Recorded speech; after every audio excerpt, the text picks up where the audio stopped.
this episode of the AstroloCAST. My name is Jillian Grace, and I am going to be walking you through the 23rd of November until the 1st of December. I will be giving you everything you need to know to stay aligned with the energy and the patterns of the moon, as well as the frequency of the zodiac and the numerological energy moving in. It might sound intense, but don't worry, I've got your back, and I'm going to give you simple steps on how you can harness and move through this without any issues. Stay tuned. So first we're going to talk about the week in general. We are going to be in the lower frequency centers, your first chakra and your second chakra, located in your lower abdomen and at the base of your spine. Those two areas govern a lot of emotions of fear. They govern a lot of emotions of survival. They govern a lot of areas that are going to bring up the lower feelings within you. So depression, sadness, feeling out of sorts, shakiness. All of that is going to be the natural vibrational flow for the week, not to torture you, to make sure that you can align with it and be okay with how you're feeling and not try to attack yourself. So one thing that happens so often when we go through any of these high frequency energies moving in is we own them and we make them our own. So we start to feel a little bit anxious, a little bit worried, and we immediately attack ourselves. We immediately say, this is what's wrong with my life, or this person upset me. And we blame our outer surroundings. It's so imperative when you're becoming a manifester of your own world that you also understand that you are not a victim to anything. Your surroundings are there to serve you. They're there to show you something. So as these lower frequencies come through, your objective is to not ride them out and ride that narrative all the way into something negative going on in your life and allow that inner dialogue to get very, very low frequency driven and self-abusive. Your objective is to recognize, I got you. This is an alignment of energy, and I am going to utilize some of the tips that we're going to talk about in just a couple minutes that will let it move through and enhance that self-love and really get you to the spirit that's coming through, or the soul you're trying to become, or the enlightenment that you're receiving. Super cool stuff. So we have on the 24th and 25th an alignment with Sagittarius, which is going to be heavy in that second energy center. A few things to know about Sagittarian energy. It has a lot to do with our reproductive organs and how they function. So your hormones might be a little bit wonky for the beginning of this week. Just take a deep breath and a step back.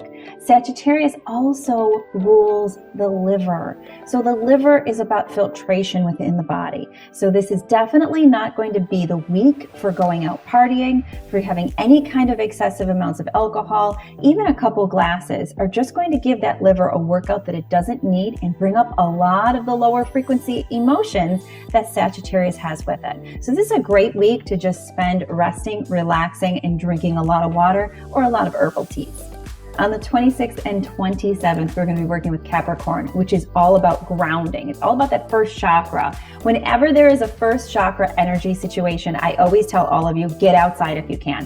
Whether you have to toss on snowshoes and go around in the big snow banks, or if you live in an area where you can just go for a nice walk outside in nature. It is so important to get that nature in this week especially, because we have two specific alignments that are going to be all about that first chakra. We're going to talk about the second in just a minute. Important things to understand about Capricorn is it rules the skin. So this is another one of those moments that I'm going to tell you, do not do anything as far as drinking or something that's going to throw off that liver area, because it will come out your skin, meaning you might notice a lot more breakouts or even a rash popping up. This is a great time to actually do a face mask or to spend a little bit of time nurturing your skin. Make sure as well that you get out in nature, but if by chance you can't, you can always put some music on that is nature driven in the background and listen to the birds, listen to the water flow, listen to the thunder, whatever you choose to help keep you nice and balanced. And I've got some more tips at the end of this video, so stay tuned. After we're in that major Capricorn area, we're going to be in Aquarius, which also is the first chakra. Aquarius is also very intuitive. So if you can move into this period feeling grounded and centered, you're going to feel your intuition opening up between this period and the next couple of days afterwards, which we're going to talk about in a second. Because even though Aquarius rules the first chakra, it is so wise and so knowledgeable. So if you're able to keep yourself balanced during this period, you're going to find that you're almost getting downloads of these really great ideas coming through. Keep a nice journal by you. That way you'll be able to jot them down and not forget anything. Most of all, stay with that grounding theme. It's so important. And now we're going to move into the 30th and the 1st, which we will be in Pisces. And Pisces, again, is a second energy center sign. However, it rules two important areas of your body. One is your pineal gland, which is the eye or the third eye, your intuition, your inner sight. And also, it rules your feet. So we're talking all the way at the top of your head, all the way at the bottom of your feet.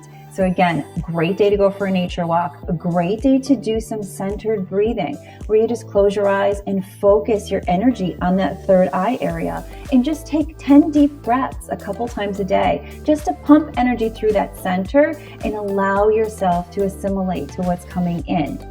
You may find yourself anxious because there is nothing more intense than the power of the first and second chakra, bringing up anxiety, bringing up this shaky feeling within us. Totally natural, totally normal. Please don't attack yourself and think there's something wrong. You're just feeling the frequencies. So instead of thinking about the terrible things that might happen or thinking about where the narrative in your mind wants to take you, think about the fact that you are intuitive enough to feel this, harness it, and move with it, and be proud. Okay, now moving on to tips on how to stay balanced. So this is a waxing crescent moon period, which means this is a great time to be bold. This is a great time to follow your intuition. And this is a great time to speak up for yourself and start new ideas. So during this week, do not hesitate to talk to your boss for a raise. Think about that project or that next plan that you want to tackle and create a way to do so. Being outdoors is also going to be a great thing for this week, and harnessing that waxing crescent moon. It's also going to be a very bad week to do any kind of partying or any kind of drinking or anything that's going to alter your state of consciousness or your state of mind. So try to avoid that. And last but not least, it's going to be a major week for detoxing. So make sure you're drinking enough water and you're eating some good food. It's not going to be a boring week, I promise. As long as you are able to understand what's moving through and you feed your body, mind, and spirit, you will fly, and you will find yourself each week getting better and better than the week before, until you're graduating into the soul that you have been wanting to become for a long time. Last but not least, up on your screen, you're going to see the recommended Astrolo star salutation poses for Sagittarius, Capricorn, Aquarius, and Pisces. This is a heavy week. So considering on the entire star wheel there's only 12 poses, I would strongly advise that you take just the 2 to 3 minutes a day to go in alignment with each one of these poses on the wheel. If you can't, then just go in alignment with the 4 poses that are our main poses for this week. Take 3 deep breaths in each pose, and you allow your meridians to flow easier. You allow your mind to flow better, your body and your spirit, by honoring these things as they move through and honoring what they're here to teach you. It's going to be a great week. Thank you so much for watching, and please don't forget to like, subscribe, and share, and spread this video so we can continue to grow our community, because alone we are strong, but together we are unstoppable. And we are here to raise the collective into a different level of consciousness every step of the way. My name is Jillian Grace, and I love you guys. I'll see you next week.